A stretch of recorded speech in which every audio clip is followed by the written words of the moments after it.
বিএনপির মূলনীতি একটাই, সবার আগে বাংলাদেশ, আমার জনগণ, আমার দেশ, আমার সার্বভৌমত্ব। আমরা প্রথম থেকে যে কথাটি বলেছি যে আমরা চাই এই অন্তর্বর্তীকালীন সরকার সফল হোক।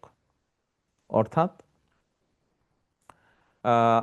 অনেক কিছুর মতন বিভিন্ন বিষয় আছে, যেমন আমরা যদি মূল দুটো বিষয় বলি যে কিছু সংস্কারের বিষয় আছে, একই সাথে একটি প্রত্যাশিত সুষ্ঠু নিরপেক্ষ স্বাধীন নির্বাচনের একটি বিষয় আছে।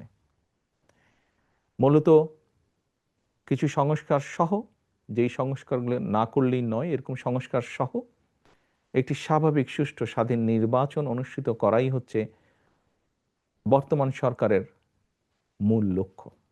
আমরা প্রত্যাশা করি যে ওনাদের উপরে যেটা মূল দায়িত্ব সেটি ওনারা সঠিকভাবে সম্পাদন করবেন। এটাই তো আমাদের কাছে ওনাদের চাওয়া রাজনৈতিক দল হিসাবে। আমরা আশা রাখি, প্রত্যাশা করি যে ওনারা করবেন কাজটি সুন্দরভাবে।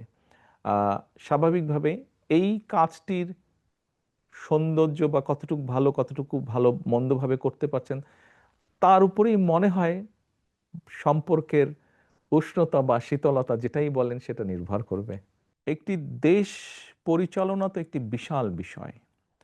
আমরা হয়তো ভূখণ্ডের ভিত্তিতে যদি বিবেচনা করি হয়তো বাংলাদেশকে অনেকে বলবে ছোট দেশ, কিন্তু আমরা যদি জনসংখ্যার ভিত্তিতে বিবেচনা করি বাংলাদেশ পৃথিবীর অনেক ভূখণ্ড হিসাবে বড় দেশ, এরকম অনেক দেশের থেকে অনেক বড়। কিন্তু ইউকের জনসংখ্যা 7 কোটির মতন, বাংলাদেশের জনসংখ্যা ±20 কোটির মতন এখন, কাজে ইউকের 3 গুণ বড়।